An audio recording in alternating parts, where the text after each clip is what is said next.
하나님 말씀 출애굽기 34장 22절에서 27절의 말씀을 교독하도록 하겠습니다. 77절 곧 맥주의 초실절을 지키고 세반에는 수장절을 지키라. 너희의 모든 남자는 매년 3번씩 주 여호와 이스라엘 하나님 앞에 보일지라. 내가 이방 나라들을 내 앞에서 쫓아내고 내 지경을 넓히리니 내가 매년 3번씩 여호와 내 하나님을 뵈려고 올 때에 아무도 내 땅을 탐내지 못하리라. 너는 내 제물의 피를 유교병과 함께 드리지 말며 6월절 제물을 아침까지 두지 말지며 내 토지 소산에 처음 익은 것을 가져다가 내 하나님 여호와의 종에 드릴지며 너는 염소 새끼를 그 어미의 젖으로 삼지 말지니라.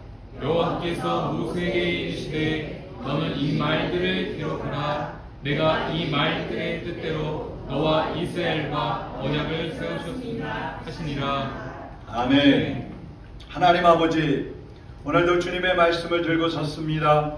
종 감춰주시고 오직 주님 말씀만이 드러나게 하시고 성령의 감동이 있게 하여 주시옵소서.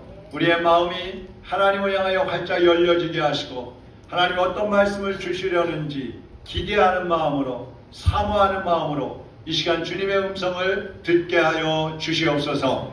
예수 그리스도의 이름으로 기도합나이다. 아멘. 오늘은 맥주감사절입니다. 이 맥주절은 성령을 보내주시고 또 우리에게 신앙의 자유를 주셔서 마음껏 자유롭게 하나님을 섬길 수 있게 해주신 은혜를 감사하는 절기입니다. 우리가 처음 예수님을 믿었을 때에는 구원받았다는 그 기쁨과 감격을 굉장히 크게 가지고 살았어요. 근데 시간이 지나가면서 감사가 점점 약해지고 어떤 사람은 감사를 완전히 잃어버리고 사는 사람들도 있습니다. 그래서 오늘 제목을 감사하는 마음을 지키라, 이런 제목으로 말씀을 드립니다. 한번 따라하겠습니다. 감사하는 마음을, 감사의 마음을 지키라. 중요한 것은 지키는 것입니다. 인생을 살기 위해서는 우리가 가족들의 도움도 받아야 되고요, 또 이웃들의 도움도 받아야 됩니다. 그리고 특별히 하나님의 은혜를 통해서 살게 되죠. 근데 그런 것을 감사할 줄 모르는 사람들이 많이 있습니다. 여러분, 우리가 발걸음 하나하나 내딛는 자체가 하나님의 은혜이고 먹고 입고 마시는 것도 하나님의 은혜가 있기 때문에 가능한 것입니다. 비가 오지 않는다고 생각해 보세요. 살 수 없어요. 해가 비치지 않는다고 생각해 보세요. 살 수 없어요. 우리에게 건강이, 어젯밤에 잠자리에 누웠지만 하나님이 건강을 주시지 않으시면 오늘 아침에 이렇게 나와서 예배 드릴 수 없는 겁니다. 시 훌리지라는 사람이 이런 말을 했어요. 가장 축복받는 사람이 되려면 가장 감사하는 사람이 되라. 그러니까 감사할 줄 모르면요, 불평과 원망이 자꾸 늘어납니다. 근데 감사는요, 하면 할수록 더 큰 감사거리가 생겨나는 거예요. 그래서 스펄전 목사님이라는 분이 이런 얘기를 했어요. 촛불을 보고 감사하면 별을 주시고, 별을 보고 감사하면 달을 주시고, 달빛을 보고 감사하면 태양의 복을 주신다. 점점 커진다는 거예요. 이 맥주절은 우리가 한 해를 살아가면서 중간 부분에 맥주절이 있죠. 지난 6개월 동안 우리는 살아왔습니다. 이 6개월 동안 살아가면서 시들어가고 있는 우리의 마음속에 있는 그 감사거리를 다시 찾게 해주시는 절기가 맥주절인 것입니다. 그래서 오늘은 우리를 죄와 사망에서 구원해 주시고 하나님의 은혜 가운데 살게 해주신 그 은혜를 감사하면서, 감사하는 사람은 어떻게 살아야 되는가, 내가 감사의 마음을 지키려면 어떻게 살아야 하는지 말씀을 드리려고 합니다. 첫째는 한번 따르겠습니다. 죄를 철저히 끊으라. 좀 작아요. 다시. 죄를 철저히 끊으라. 감사하는 사람은 하나님이 싫어하시는 것을 하면 안 돼요. 하나님이 싫어하시는 게 뭐겠어요? 예? 하나님이 싫어하시는 게 뭐예요? 죄입니다. 몰라서 대답 안 하시는 거예요? 아는데 그거 모를까봐 물어보세요. 그래서 대답 안 하시는 거예요. 죄가 뭐예요? 죄를 하나님이 싫어하신다고 했는데 죄가 뭐예요? 죄가 뭔지 알아야지. 죄는 하나님의 뜻과 어긋나는 거예요. 이스라엘 백성들은요, 맥주절이 되면 감사보다도 먼저 죄를 없애는 일을 먼저 했어요. 그래서 애굽에서 이스라엘 백성들이 편하게 살 때에, 풍족하게 살 때에 감사를 잊어버렸어요. 처음에는 하나님을 잘 섬겼었는데 감사를 잊어버리고 점점 우상, 애굽의 그 신들, 애굽에서 섬기는 우상들을 섬기기 시작합니다. 그러다 보니까 애굽의 왕이 1대, 2대, 3대 이렇게 쭉 바뀌어지면서 이스라엘 백성들을 노예로 삼아버렸다 그랬죠. 그러니까 얼마나 이제 노예 생활을 하니까 매맞기도 하고 억압을 당하고 마음껏 먹고 뭐 자기 재산을 마음껏 늘릴 수도 없고 억압되잖아요. 하나님을 섬기고 싶어도 이제 제대로 못 섬기는 거예요. 그랬더니 이스라엘 백성들이 그때서 하나님을 향해서 구해달라고, 구원해달라고 부르짖기 시작합니다. 출애굽기 3장 9절 10절 한번 같이 보겠습니다. 이제 가라, 이스라엘 자손의 부르짖음이 내게 가라고, 애굽 사람이 그들을 괴롭히는 학대도 내가 보았으니 이제 내가 너를 바로에게 보내어 너에게 내 백성 이스라엘 자손을 애굽에서 인도하여 내게 하리라. 아멘. 자, 하나님이 이스라엘 백성들이 그 고통 가운데 살려달라고 날마다 부르짖는 그 소리를 들으셨어요. 그래서 그 백성들을 이제는 불쌍히 여기시고 430년 만에 모세를 보내가지고 이스라엘 백성들을 애굽에서 나오게 해주신 것입니다. 그런데 이 사람은요, 미련하고 악해요. 그래서 애굽에서 출애굽 시켜주니까 그때는 막 하나님께 감사하고 찬송하고 막 뛰고 그러는데 좀 더 시간이 지나면서 광야를 가다 보니까 먹을 게 떨어지고 날씨는 덥고 밤에는 춥고 마실 물도 없고 막 그러다 보니까 또 하나님을 잊어버리고 자신들의 정욕을 따라가고 우상을 섬기면서 살아가기 시작합니다. 그때 하나님께서는 두 번째 절기를 주시는 거예요. 이 맥주렐의 절기를 주시면서 하나님과 소원해진 관계를 다시 회복하는 그런 기회를 주시는 것입니다. 그것이 오늘 본문 25절 보시죠. 너는 내 희생의 피를 유교범과 함께 드리지 말며 유월절 희생을 아침까지 두지 말지며. 이 무슨 말이냐면요, 이스라엘 백성들이 유월절이 되면 이제 떡을 먹는데 그 떡 속에 누룩이 없는 떡을 먹는 거예요. 떡을 이렇게 부풀게 하는 거 있죠? 그 누룩이 없는 아주 딱딱하고 맛없는 떡을 먹습니다. 이 누룩이라는 것은 죄를 상징하는 것이기 때문에 죄를 넣은 그런 떡을 먹을 수가 없는 거예요. 그래서 누룩을 빼버리고 딱딱한 음식을 먹는데 이 딱딱한 음식을 먹는다는 의미는 뭐예요? 우리가 아무리 이 맛없는 떡처럼 삶이 고달프고 힘들고 딱딱하고 재미없고 힘들어도 누룩, 절대로 죄는 짓지 않겠습니다. 죄라는 것은 완전히 끊어버리겠습니다. 그런 결단을 하는 거예요. 여러분, 죄가 있으면 하나님을 떠날 수밖에 없어요. 죄라는 것은 언제나 하나님과 우리 사이를 갈라놓는 역할을 하는 것입니다. 이스라엘의 첫 번째 성전을 지었던 왕이 누굽니까? 솔로몬 왕이에요. 이 솔로몬 왕이 주변국들하고 평화롭게 이렇게 살기 위해서 주변의 나라들의 그 공주들을 자기 아내로 이렇게 받아들입니다.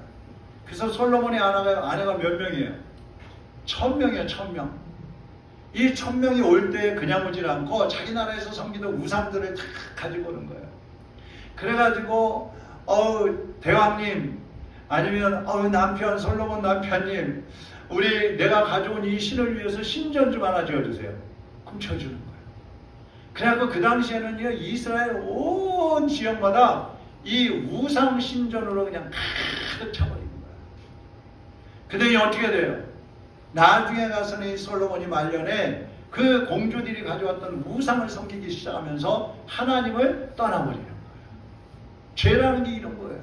처음에는 뭐 별거 아닌 것 같고, 뭐 요 정도야 내가 이길 수 있지. 나는 죄 절대로 안 져. 나는 이번에 한 번만 보고 올 거야. 그런데 그것이 우리 속에 들어와서 자리를 잡아버리는 거예요. 디모데후서 4장에 보면 데마라는 사람이 나옵니다. 이 사람은 사도 바울의 제자예요. 사도 바울과 함께 선교하러 다니면서 복음을 열심히 전했는데 이 디모데후서 4장 10절에 보면 데마는 세상을 사랑하여 떠나갔다 이런 얘기가 있어요. 복음을 위해서 살던 사람이 정욕과 세상의 쾌락과 욕심을 끊지 못해서 하나님을 떠나버리는 거예요. 떠나버리는 거예요. 예수님이 우리의 죄 때문에 돌아가셨는데 우리가 또다시 범죄한다면 예수님을 2번, 3번 십자가에 못 박는 거하고 똑같은 죄를 짓는 것입니다. 그렇다고 한다면 우리가 어떻게 예수님을 또다시 십자가에 못 박겠어요? 죄를 끊고 예수 그리스도 안에 거해야만이 주님의 은혜를 누릴 수가 있을 뿐만 아니라 주님이 기뻐하시면서 우리에게 은혜와 복을 허락해 주시는 것입니다. 로마서 8장 1절 2절을 보세요. 그러므로 이제 그리스도 예수 안에 있는 자에게는 결코 정죄함이 없나니. 누구 안에 있는 사람이요? 누구 안에 있는 사람이요? 예수님 안에. 그리스도 예수 안에 있는 사람은 결코 정죄함이 없나니 이는 그리스도 예수 안에 있는 생명의 성령의 법이 죄와 사망의 법에서 너를 해방하였음이라. 여러분, 죄와 사망으로부터 우리를 해방해 주시는데 아무나 해방시켜 주는 게 아니라 예수님 안에 있는 사람만 해방을 받는 것입니다. 할렐루야. 할렐루야. 예수님은 우리를 죄와 사망에서 해방시켜 주셨어요. 자유를 주셨어요. 그리고 하나님의 자녀의 권세를 가지고 영생을 누리게 주신 것입니다. 지금 감사를 잃어버리고 불평과 원망과 절망 속에 사는 분이 있다면 여러분 회개하시고 예수님 안으로 들어오시기를 바랍니다. 하나님 아버지께서 여러분을 안아주시고 여러분이 처음에 예수님을 믿을 때의 그 감사와 그 감격과 그 기쁨을 회복시켜 주시는 것입니다. 예수님을 벗어나면 그 감격은 잊어버리는 거예요. 그러나 예수님 안에 들어오면 그 감격이 다시 살아나는 것입니다. 여러분이 주님으로부터 조금이라도 멀어져 있고 주님과의 관계가 소홀해져 있다고 생각이 된다면 오늘 예수님을 다시 한번 여러분의 삶의 중심에 모셔드리고 여러분의 삶을 주님께 드리시기를 바랍니다. 그러면 감사가 다시 시작되는 것입니다. 2번째로 죄를 끊었으면 이제 본격적으로 감사를 시작하는 겁니다. 우리도 그렇지만요, 이스라엘 백성들도 변덕이 심해요. 그래서 감사했다가 안 했다 감사를 잊어버릴 때가 많아요. 있는 것에 감사하지 않고 없는 거 달라고 그러고 없는 것만 보면서 불평을 합니다. 주면 더 좋은 거 달라고 그러고 또 넉넉하게 주면 그것이 귀한 줄도 몰라요. 그래서 또 하나님을 잊어버려요. 그러니까 그런 사람들에게 하나님께서 감사의 예물을 드리라고 하는 거예요. 감사의 예물을 드리면서 하나님 앞에 다시금 그 감사를 회복하라는 것입니다. 여러분, 우리가 감사를 잃어버렸을 때에 그 감사를 회복할 수 있는 길은 감사거리를 다시 찾는 거예요. 그리고 하나님 앞에 감사의 예물을 드리는 거예요. 26절 같이 한번 읽어보겠습니다. 너희 토지 소산에 처음 익은 것을 가져다가 너희 하나님 여호와의 전에 드릴지며. 자, 어떤 거를 드리라 그랬어요? 너희 토지 소산에 어떤 거? 처음 익은 것을 드리자는 거예요. 처음 익은 곡식이 뭘까요? 가장 좋은 것을 말하는 거예요. 너희들이 정말 하나님을 가장 귀한 분으로 여긴다면 너희가 추수하는 것 중에 가장 좋은 것을 하나님께 드려라. 또 처음 익은 것을 드리라는 의미는 모든 것을 드린다는 의미예요. 우리가 추수하면 그 추수할 수 있도록 곡식이 있게 하시고 추수할 수 있도록 해주신 분이 누구예요? 하나님이에요. 하나님께서 모든 것의 주인이 되시기 때문에 하나님, 내가 모든 것을 추수하는 것을 다 드릴 수는 없지만 처음 난 것을 드림으로써 그 이후에 나오는 것들까지도 하나님께 드린다는 의미로 첫 것을 하나님께 드립니다. 그래서 우리 과거에는 이런 정신을 본받아 가지고 우리 대한민국에서도 기독교 신앙 좋은 부모들이 첫째 아들, 첫째 아들을 하나님 앞에 드린다고 소원한 경우가 많이 있어요. 목사로 세우겠다고. 또 짐승을 키우는 사람들이 처음 난 것을 하나님께 드리는 경우가 많이 있었어요. 여러분이 일상생활 속에서 먹고 마시고 입고 누리는 이것들이 다 평범한 것 같고 저절로 되는 것 같죠? 자동으로 되는 것 같죠? 그렇지 않습니다. 하나님이 허락하지 않으시면 누릴 수 없는 겁니다. 그렇기 때문에 우리가 소득에서 가장 귀한 것을 하나님께 드림으로써 내 모든 것의 주인은 하나님이십니다 하는 것을 인정을 하는 것입니다. 그것이 감사의 시작이에요. 고향에 하박국 선지자라는 선지자가 있어요. 하박국이라는 그런 성경이 있습니다. 근데 이 하박국 선지자가 살던 그 시대가 굉장히 암울하고 힘든 시대였어요. 그래서 하박국은 하나님 앞에 불평하고 원망할 수밖에 없어요. 근데 하박국 성경을 여러분이 읽어보시면 하나님 앞에 막 따져요. 하나님, 왜 우리나라가 왜 도대체 이렇게 놔두시는 거예요? 하나님, 왜 우리가 이렇게 힘들게 살도록 그대로 놔두시는 거예요? 막 이렇게 따져요. 그만큼 어려웠어요. 그런데도 불구하고 그 환난과 고통 속에서도 하박국이 하나님께 감사하는 것을 잃지 않았어요. 하박국 3장 17절 같이 한번 읽어보겠습니다. 비록 무화과 나무가 무성치 못하며 포도나무에 열매가 없으며 감람나무에 소출이 없으며 밭에 식물이 없으며 우리의 양이 없으며 외양간에 소가 없을지라도. 자, 하박국한테 있는 게 뭐가 있어요? 뭐가 있죠? 아무것도 없어요. 최소한의 양식도 없는 거예요.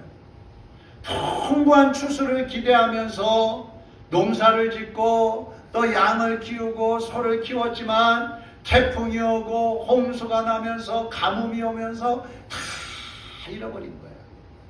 추수도 못했어요. 소도 양도 새끼가 없는 거예요. 이 말은 하나님 앞에 제물로 바칠 것조차도 없었다는 거예요.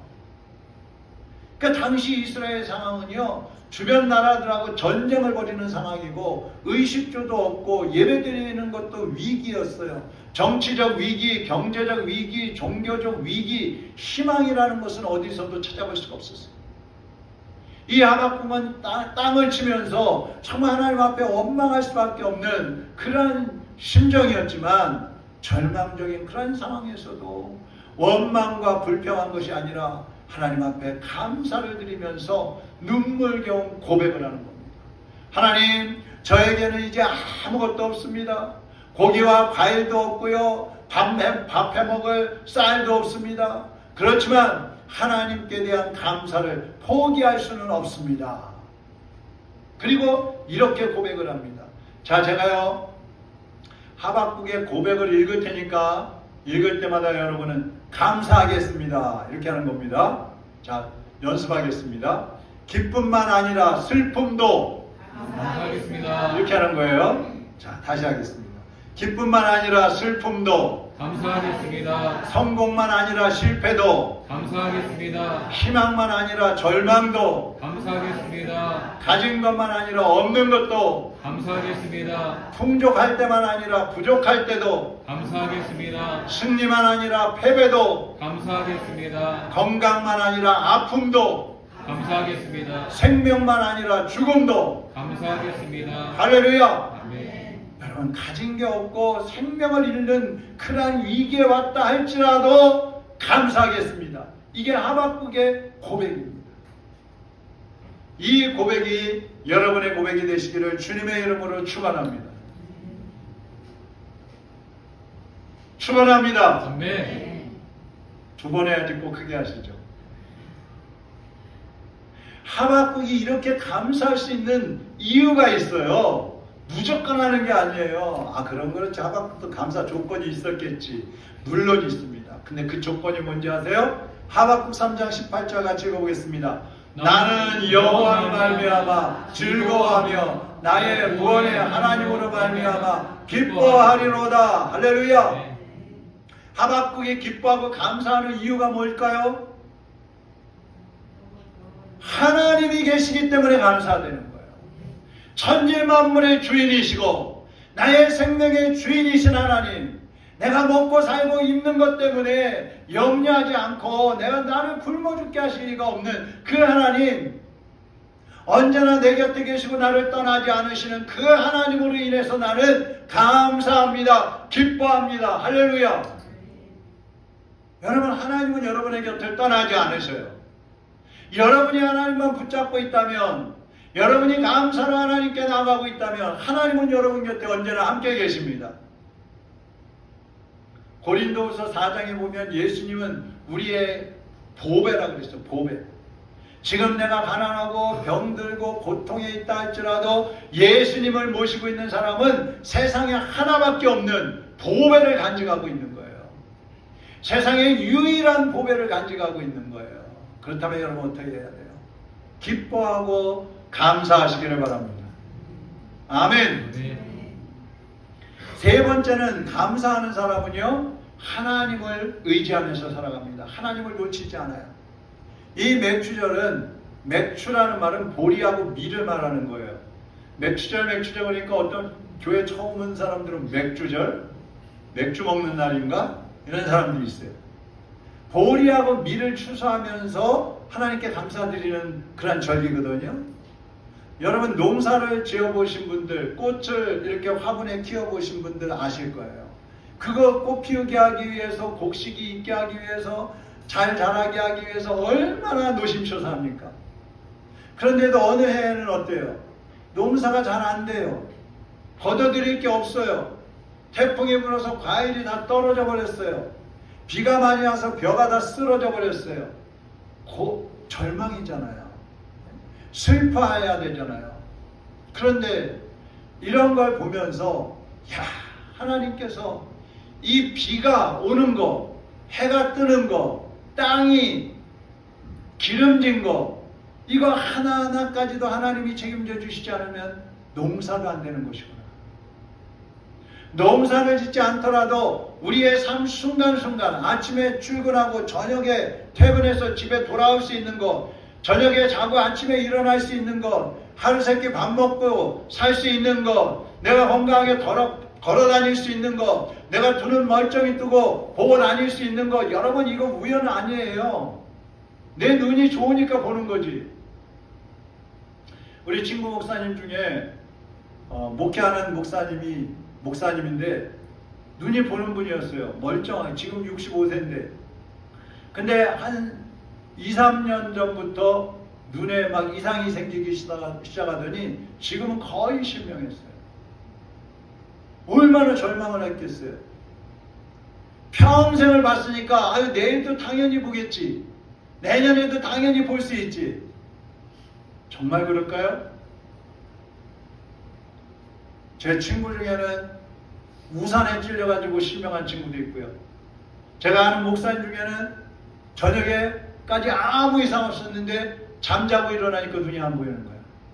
아침에 일어나니까 깜깜한 거예요. 여보, 지금 밤이야? 아닌데요. 눈이 안 보이는 거예요. 여러분, 하나님이 허락하지 않으시면은요, 우리의 삶이라는 것은 암흑이 될 수밖에 없는 거예요. 아무것도 보장될 수 없는 겁니다. 그런데 그 하나님을 놓고 살 수가 있어요? 그 하나님을 떠나서 살 수 있어요? 요즘 자녀들 때문에 얼마나 부모들이 신경을 많이 했습니까? 근데 그 자녀들 여러분이 보호할 수 있어요? 책임질 수 있어요? 아침에 학교 갔다가 저녁에 오는 때까지 여러분이 책임질 수 있어요? 책임 못 지는 거예요. 하나님께 맡길 수밖에 없는 거예요. 그러니까 여러분, 아침에 아이들 학교 보내면서 꼭 기도해야 하고 보내시기 바랍니다. 부모가 없나 보네. 아멘을 아무도 안 하네. 자녀들이 출근한다 그러면 꼭 기도하고 보내세요. 기도를 못했으면 여러분 남아서라도 기도하세요. 영어로 감사가 뭐예요? 영어로 Thank you, thank, thank. 근데 이게 어디에서 나왔느냐? think에서 나와요. 생각하다 하는 단어에서 감사라는 단어가 나왔어요. 무슨 말이냐면, 생각만 바꾸면, 생각을 조금만 바꾸면 감사할 수 있다는 거예요. 할렐루야. 네. 여러분, 불평거리 많이 있죠. 마음에 안 드는 거 많이 있죠. 근데 조금만 생각을 바꿔보세요. 그게 감사거리가 되는 거예요. 1967년에 이스라엘 총리가 된 골다 메이어라는 여사가 있어요. 이분이 자서전에다 이런 말을 썼어요. 나는 내 얼굴이 못생긴 것을 감사한다. 여자예요. 나는 못났기 때문에 기도했고 못났기 때문에 열심히 공부했다. 나의 약점은 우리나라에도 도움이 되었다. 나의 절망은 하나님의 소명을 깨닫는 기회가 되었다. 이 메이어 여사는 12년 동안 수상을 했는데요. 백혈병에 걸려 있었어요. 근데 그 백혈병하고 막 싸우면서도 국민들한테 말하지 않고 자신에게 맡겨진 그 수상의 직분을 끝까지 감당을 하는 거예요. 약해지려고 할 때마다 하나님을 붙잡았어요. 아무리 힘든 그런 순간에도 수상이 해야 될 그런 일들을 조금도 소홀히 하지 않았다고 그랬어요. 하나님이 주신 소중한 직분을 항상 귀하게 여기면서 감사하는 마음으로 감당을 했다고 그랬어요. 여러분, 하나님을 의지하는 사람만이 이렇게 감사할 수 있는 것입니다. 시편 115편 9절 같이 읽겠습니다. 이스라엘아, 여호와를 의지하라. 그는 너희 도움이시요 너의 방패시로다. 아멘. 잠언 16장 3절도 읽겠습니다. 너희 행사를 여호와께 맡기라. 그리하면 너희 경영하는 것이 이루리라. 아멘. 사랑하는 여러분, 여기저기 기웃대지 마세요. 이 방법 저 방법 찾지 마시고요. 이 사람 저 사람 의지하지 마시고요. 우리를 구원해 주셨고 날마다 함께 하시는 예수 그리스도를 의지하시기를 바랍니다. 고린도서 9장 8절에 보니까 하나님이 능히 모든 은혜를 너희에게 넘치게 하시나니 이는 너희로 모든 일에 항상 모든 것에 넉넉하여 모든 착한 일을 넘치게 하게 하려 하심이라 그랬어요. 바라기는 여러분 모두에게 하나님께서 모든 은혜를 넉넉하게 넘치도록 채워주시기를 주님의 이름으로 축원합니다. 여기에는 건강도 들어가고 물질도 들어가고 영적인 은혜 들어가고 다 들어가는 거예요. 하나님이 많은 은혜를 주시는 이유가 있어요. 그것은 여기 끝에 보니까 모든 착한 일을 넘치게 하게 하려 하심이라 그랬어요. 여러분, 아무리 큰 은혜를 주시고 아무리 큰 복을 받았어도요, 그걸 사용하지 않으면 어떻게 되는지 아세요? 없어지는 거예요. 썩어버리는 거예요. 시험에 들고 넘어지는 거예요. 우리에게 주신 은사도 마찬가지입니다. 여러분, 은사를 활용하지 않으면요, 그 은사가 점점 약해졌다가 없어져 버려요. 이스라엘 백성들이 광야를 갈 때 하나님이 만나를 주셨어요. 날마다 농사를 지을 수 없으니까. 근데 그 만나를 매일 먹을 걸 걷어들여야 되는 거예요. 오늘 먹을 만큼만 걷어서 먹고 내일은 또 새벽에 나가서 또 하나님이 주시면 또 걷어서 먹고, 이건 날마다 하나님께 이제 감사하라는 거거든요. 근데 어떤 사람은 욕심이 있으니까 막 이틀 거 먹을 거를 걷어들이는 거야. 그래서 하루 먹고 남잖아요. 그럼 그거는 이제 창고에 놨다가 그 다음날 딱 보면 어떻게 돼 있어요? 썩은 내가 진동을 해가지고 먹을 수가 없는 거예요. 썩어버리는 거예요. 우리에게 주신 복도 마찬가지예요. 하나님이 주셨네. 은행에 쌓아놓고 주식에 투자하고 적금 들고 땅속에 묻어놓고 어느 날 갑자기 그거 하루에 다 나가버릴 수 있어요. 은사도 마찬가지예요. 그러니까 물질이든 건강이든 은사든 모든 것들은 사용하면 사용할수록 하나님께서 더 풍성하게 채워주시는 것입니다. 그게 비밀이에요. 그래서 주님은 심는 대로 거둔다 그러신 겁니다. 여러분, 헌금도요, 이왕에 하실 거만 억지로 하고요, 인색하게 하지 마세요. 예? 11조도요 35,000원 그러면 35,000원 딱 계산해 갖고 하지 마시고요, 4만원 하시고요. 39,000원 그러면 아이 가만히 있어봐, 1,000원짜리가 없는데 1,000원짜리 바꿔갖고 39,000원 하지 마시고 4만원 하시고. 그게 심는 거예요. 하나님이 그 중심을 보시는 거예요. 무슨 뭐 하나님이 1,000원이 부족하고 5만원이 부족하고 100만원이 부족해서 우리한테 11조 하라 그러겠어요? 그게 없어서 하나님이 처음 익은 곡식을 하나님께 드리라고 하시겠어요? 아니에요. 하나님은 주고 싶으신 거예요. 더 주고 싶으신 거예요. 그래서 우리에게 더 많은 것으로, 기쁨으로, 감사함으로 하나님께 드리라고 하시는 것이고, 그것을 이웃을 위해서 사용하라고 하시는 거예요. 그럼 하나님이 자꾸 주시겠다는 거예요. 지금 감사의 마음을 잃어버리고 사는 분이 있다면 오늘 주님 앞에서 그 감사의 마음을 회복하시기를 바랍니다. 그리고 감사하면서 사는 분들이 있다면 그 감사의 마음을 지키시기를 바랍니다. 어떤 상황에서도 빼앗기고 잃어버리지 않도록 지키시기를 바랍니다. 그래서 하나님의 구원의 그 은혜를 날마다 감사하면서 감격 속에 기쁨으로 살아가시기를 바랍니다. 감사는 하나님의 뜻이에요. 데살로니가전서 5장 18절 같이 한번 읽겠습니다. 어떤 처지에 있든 감사하는 마음을 잊지 마십시오. 이것은 하나님께서 그리스도 예수를 믿는 여러분에게 바라시는 뜻입니다. 다시 한번 읽겠습니다. 어떤 처지에 있든 감사하는 마음을 잊지 마십시오. 이것은 하나님께서 그리스도 예수를 믿는 여러분에게 바라시는 뜻입니다. 아멘. 내가 누려왔던 모든 것들, 내가 지나왔던 모든 시간이, 내가 지나왔던 모든 시간이, 내가 걸어왔던 모든 당연한 것 아니라 은혜였소. 당연한 것 아니라 은혜였소. 아침 해가 뜨고 저녁에도, 아침 해가 뜨고 저녁에도, 봄의 꽃향기와 가을의 열매, 봄의 꽃향기와 가을의 변하는 계절의 모든 순간이, 변하는 계절의 모든 순간, 당연한 것 아니라 은혜였소. 당연한 것 아니라 은혜였소. 모든 것이 은혜, 모든 것이 은혜,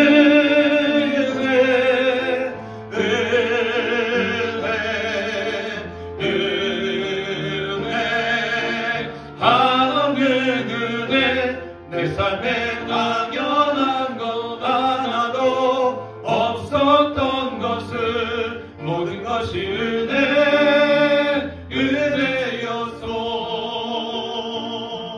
내가 이 땅에 태어나서 어린아이 시절과 지금까지 어린아이 시절과 지금까지 숨을 쉬며 살며 꿈을 꾸는 삶, 숨을 쉬며 살며 꿈을 당연한 것 아니라 은혜였소. 당연한 것 아니라 은혜였소. 내가 하나님의 자녀로 살며 내가 하나님의 자녀로 오늘 살며 찬양하고 예배하는 삶, 오늘 찬양하며 예배하는 삶, 복음을 전할 수 있는 축복, 복음을 전할 수 있는 축복, 당연한 것 아니라 은혜였소. 당연한 것 아니라 은혜여서 모든 것이 은혜,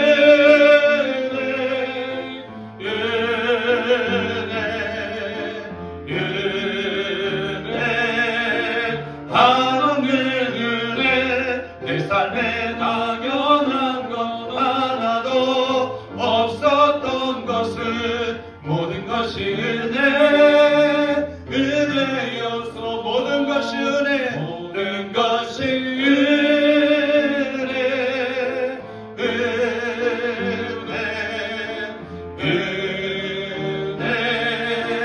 하나님의 은혜. 내 삶에 당연한 것 하나도 없었던 것은 모든 것이 은혜여서. 기도하겠습니다. 여러분, 은혜가 아닌 것이 무엇인가 한번 찾아보세요. 정말 여러분이 오늘까지 살아왔던, 이 순간까지 살아왔던 그 삶이 하나님의 은혜 없이 여기까지 올 수 있었는지 한번 생각해 보십시오.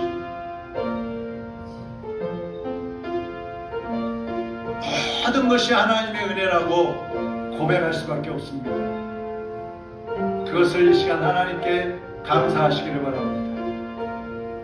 하나님께 표현하시기 바랍니다. 하나님, 내 인생의 주인이 되어주신 거 감사합니다. 나의 구원의 주님이 되어주신 거 감사합니다.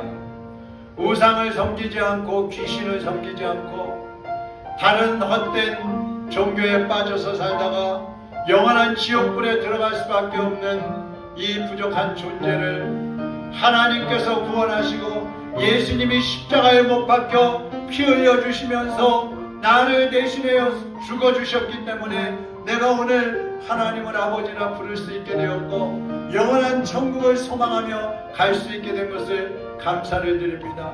주님, 이제는 주님 없이 살 수 없습니다. 이제는 나의 죄를 끊고 이제는 주님만을 바라보고 의지하며 나의 평생에 주님과 동행하기를 원합니다. 주님 손 붙잡고 가기를 원합니다. 주여 나의 손을 붙잡아 주시고 주여 나의 인생의 주인이 되어 주시고 나를 인도하여 주시옵소서. 내 가족들, 내 자녀들, 내 가정도, 내 직장도, 내 사업도, 내 교회도 인도하여 주시옵소서. 이 시간 우리 감사하며 또 하나님을 의지하지 못했던 것들을 회개하며 그리고 주님만 의지하고 가겠다고 결단하면서 이 시간 하나님 앞에 함께 기도하겠습니다. 사랑하는 하나님 아버지, 하나님의 자녀로 구원받고 생명을 얻고 오늘 하나님을 아버지라 부르며 살아갈 수 있는 은혜를 주신 것을 감사를 드립니다. 하나님의 은혜 없이는 하나님의 은혜가 없었다면 오늘 이 자리에 우리가 있을 수 없었습니다.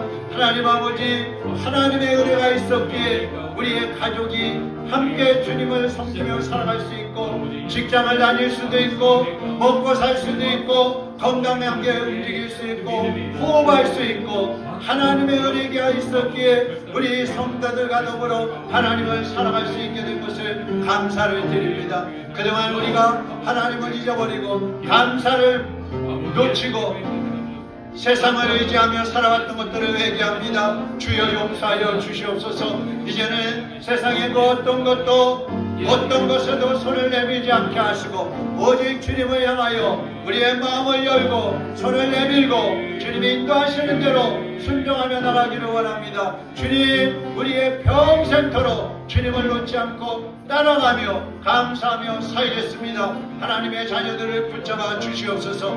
하나님의 영혼들 한 영혼 한 영혼을 붙잡아 주시고 주님 앞에 서는 날까지 주께서 동행하여 주시옵소서. 주인이 되어 주시고 아버지가 되어 주옵시고 구원의 뿔이 되어 주시옵소서. 하나님 아버지, 오늘 주님 앞에 감사하며 살기로 결단합니다. 오늘 주님을 의지하고 평생 우리의 인생이 끝나는 그날까지 달려가기를 결단합니다. 하나님의 자녀들을 이 결단이 흔들리지 않게 하여 주시옵소서. 지금까지 하나님의 은혜를 미처 깨닫지 못했던 사람들이 있다면 오늘 주님의 은혜를 깨닫게 하시고 주님의 은혜를 감사할 줄 알게 하시고 평생에 우리의 생명이 다하는 그날까지 주님 중심으로 살겠다고 결단하는 하나님의 자녀들이 되게 하여 주시옵소서. 예수 그리스도의 이름으로 기도하옵나이다. 아멘.